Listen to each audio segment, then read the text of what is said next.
మీ ఎలాంటి వ్యాపార ప్రకటనలకైనా వెంటనే మా ఛానల్ సంప్రదించండి. వీక్షకులందరికీ నమస్కారం. అందరికీ నూతన ఆంగ్ల సంవత్సర శుభాకాంక్షలు. తులారాశి వారికి 2026వ సంవత్సరం కొత్త సంవత్సరంలో మొదటి మాసం చాలా అద్భుతంగా ప్రారంభం కాబోతూ ఉన్నది. కారణం ఏంటి అంటే తృతీయ స్థానంలో ఉండేటువంటి రవికుజుల యొక్క స్థితితోటి ప్రారంభమవుతూ ఉన్నది, గురుబలంతో ప్రారంభమవుతూ ఉన్నది, శని బలంతో ప్రారంభమవుతూ ఉన్నది, చంద్రబలంతో ప్రారంభమవుతూ ఉన్నది. కాబట్టి అద్భుతమైనటువంటి మాసము ఈ జనవరి నెల. చాలా ఆనందదాయకంగా ప్రారంభం చేస్తారు. ఆరోగ్యం, నిత్య సంతోషం, బంధుమిత్ర సమాగమ అన్నారు. అంటే 15వ తారీఖు వరకు రవికుజుల యొక్క బలం ఉంటుంది. ఇష్టసిద్ధి సదారోగ్య అన్నారు. అంటే అనుకున్నటువంటివన్నీ కూడా జరుగుతాయి. పలానాది కొనుక్కోవాలనుకుంటున్నాం, పలానా చోటుకి వెళ్ళాలి అనుకుంటున్నాం, పలానా వాళ్ళని కలవాలి అనుకుంటున్నాం, పలానా ప్రాపర్టీ కొనాలి, లేదా పలానా మన దేశానికి మనం వెళ్ళాలి అనేటువంటి అనేక రకాలైనటువంటి విషయాల్లో చక్కటి అనుకూలత అనేటువంటిది ఈ రాశి వారులలో కనబడుతూ ఉన్నది. కాబట్టి తులారాశి వారికి ఈ సంవత్సరం చాలా గొప్పగా ప్రారంభమై వెళ్లే కొద్దీ ఆ దీర్ఘ సంచార గ్రహాలు ఎప్పుడైతే అనుకూలంగా ఉన్నాయో ఆర్థిక పరిపుష్టిని, ఆరోగ్య పరిస్థితుల్లో ఎదుగుదలని వీటన్నిటిని కూడా కలిగిస్తూ ఉంటాయి. అందులో ఏమాత్రం సందేహం లేదు. ఇక్కడ ఇంకొక విషయం ఏంటి అంటే ఈ నెలలోనే 15వ తారీఖు దగ్గర నుండి పంచగ్రహ కూటమి అనేటువంటిది ఏర్పడుతోంది. అంటే అక్కడ ఈ పంచగ్రహ కూటమిలో భాగంగా కూడా 3 గ్రహాలు వీరికి ప్రతికూలంగా ఉండేటువంటి పరిస్థితులు ఉన్నాయి. అంటే ఈ పంచగ్రహ కూటమిలో రవి కానీ, చంద్రుడు కానీ, కుజుడు కానీ కొంత ప్రతికూలించినప్పటికీ సరే చంద్రదోషం ఒక 2.5 రోజులకు పోతుంది, శుక్రబుధులే అనుకూలిస్తారు. కాబట్టి ఈ నెలలో ముఖ్యమైనటువంటి విషయాలు, ముఖ్యమైనటువంటి పనులు ఏవైనా ఉంటే అది 15వ తారీఖు మునిపే చేసేసుకోవాలి. 15వ తారీఖు దాటిపోతే ఉండేటువంటి వాతావరణం అంత అనుకూలించదు. ఎందుకు? అర్ధాష్టమ రవి, అంతఃక్లేశం గృహశ్చిద్రం సౌఖ్యహానిమ భోజనం అన్నది శాస్త్రం. అక్కడ కుటుంబపరమైనటువంటి విషయాల్లోనో లేదా కుటుంబానికి తగినటువంటి టైం మీరు కేటాయించుకోలేకపోవడమో, లేదా పై అధికారుల వల్ల ఒత్తిడి రావడమో, లేదా మీకు కావలసినటువంటి సెలవులు అక్కడ దొరకకపోవడం వల్ల మీకు ఉండేటువంటి అసంతృప్తో ఏదో ఒకటి మొత్తం మీద కనబడుతూ ఉంటుంది.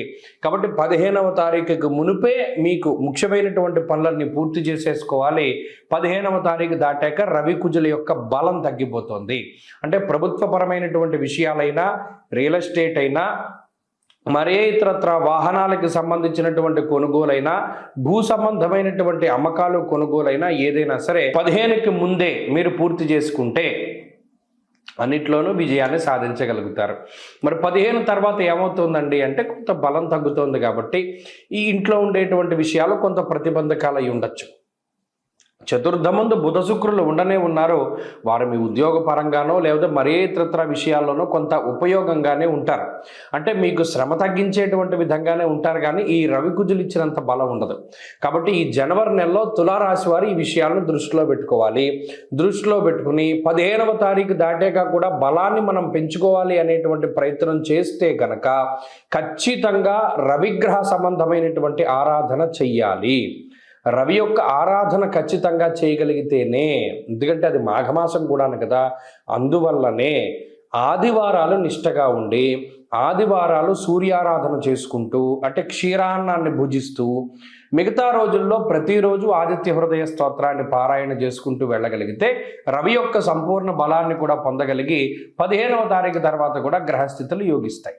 ఈ కొత్త సంవత్సరంలో అందరికీ ఆయురారోగ్య ఐశ్వర్యాదులు కలగాలని, పరమేశ్వరుడి యొక్క అనుగ్రహం ఉండాలి అని, అలాగే ఈ సంవత్సరంలో ఏర్పడేటువంటి దేశారిష్ట యోగాలు, దుర్భిక్ష ఉల్కాపాతాలు లేదా మరేతరత్ర దోషాదుల వల్ల ప్రజలు ఏ రకంగానూ ఇబ్బంది పడకూడదు అని చెప్పి మనస్ఫూర్తిగా భగవంతుడిని మరొకసారి ప్రార్థిస్తూ నూతన సంవత్సరంలో, ఈ ఆంగ్ల సంవత్సరంలో మొట్టమొదటి నెల జనవరి నెలలో ఉండేటువంటి గ్రహస్థితిని మనం పరిశీలిద్దాం. ముఖ్యంగా ఈ నెలలోనే పంచగ్రహ కూటమి అనేటువంటిది సంభవించబోతూ ఉన్నది.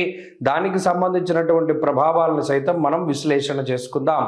దానికన్నా ముందు సంక్రాంతి ఎప్పుడు చేసుకోవాలి అనేటువంటి దాని మీద కొంతమందికి సందిగ్ధత ఉన్నది. నిజానికి భారతదేశ ఆమోదిత భారత ప్రభుత్వ ఆమోదిత దృగ్గణిత పంచాంగ రీత్యా 15వ తారీఖు నాడు సంక్రమణ పుణ్యకాలము అనేటువంటిది అందరూ గుర్తుపెట్టుకోవాలి. 15వ తారీఖు నాడే రవి ధనురాశిని వదిలిపెట్టి మకర రాశిలోకి ఆయన యొక్క సంచారాన్ని ప్రారంభిస్తూ ఉత్తరాయణ పుణ్యకాలాన్ని ప్రారంభం చేస్తూ ఆయన యొక్క దిశ అంటే ఆయన ప్రయాణము ఉత్తరం దిక్కుగా ప్రారంభం చేస్తూ అది దేవతా కాలమానం ప్రకారం పగలు కాబట్టి ఆ రోజున సంక్రమణ పుణ్య రోజున చేసేటువంటి విశేషమైనటువంటి స్నానములు, దానములు, జపములు, తపములు వీటన్నిటికీ విశేషమైనటువంటి ఫలాన్ని ఆయన వసగుతూ ఉన్నారు. అది జనవరి 15వ తారీఖు. కాబట్టి ప్రభుత్వం కూడా సెలవులు ఆ రకంగానే ఇచ్చింది కాబట్టి ఏమాత్రం సందేహం లేదు. 14, 15, 16 పండగలు ఈ విషయాన్ని దృష్టిలో పెట్టుకోవాలి. ఇక జనవరి నెల ద్వితీయార్థంలో అంటే 15వ తారీఖు దగ్గర నుండి ఏర్పడేటువంటి పంచగ్రహ కూటమి చాలా విశేషంగా దీని గురించి చెప్పుకోవాలి. మకర రాశి యందు రవిగ్రహము, కుజగ్రహము, శుక్రగ్రహము, బుధగ్రహము, చంద్రగ్రహము వెరసి 5 గ్రహాల తాలూకు స్థితిగతులు ఇది కాలపురుషునికి దశమ కేంద్రమందు ఏర్పడుతూ ఉన్నాయి కాబట్టి ఇది విశేషంగా ప్రభావాన్ని చూపిస్తూ ఉంటుంది. దేని మీద?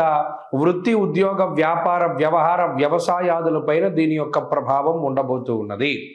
అలాగే అగ్నితత్వ సంబంధం ఉన్నటువంటి రవి కుజులు ఇద్దరూ కూడా భూతత్వ రాశి యందు నెలకొని ఉన్నారు. ఇక్కడ గమనించండి, ఇక్కడ మకరం భూతత్వ రాశి, ఆ రాశి యందు అగ్ని సంబంధమైన గ్రహాలు అంటే రవి కానీ కుజుడు కానీ ఉండడం వల్ల ఇది అకారణమైనటువంటి ఎండలను కూడా సూచిస్తుంది. ఈ విషయాన్ని కూడా దృష్టిలో పెట్టుకోవాలి. అలాగే రాజకీయపరమైనటువంటి విషయాలు కొంచెం ఆసక్తిని కలగజేస్తాయి. భూ సంబంధమైనటువంటి లావాదేవీలు అవి కూడా కొంత వెనకబడుతూ ఉండేటువంటి విషయాలను మనం దృష్టిలో పెట్టుకోవాలి. ఏదైనా ఉద్యోగాదుల మీద ప్రభావంగా ఈ విషయం ఈ రవికుజులు అలాగే బుధ, శుక్రులు, చంద్రులు కలిసి ఉన్నటువంటి స్థితి ప్రధానంగా అది ప్రభావాన్ని చూపెడుతూ ఉంటుంది. కాబట్టి ఈ కూటమి, పంచగ్రహ కూటమి 12 రాశుల పైన ఏ విధమైన ప్రభావాన్ని చూపెడుతుంది అనేటువంటిది మనం క్లుప్తంగా తెలుసుకునేటువంటి ప్రయత్నం చేద్దాం.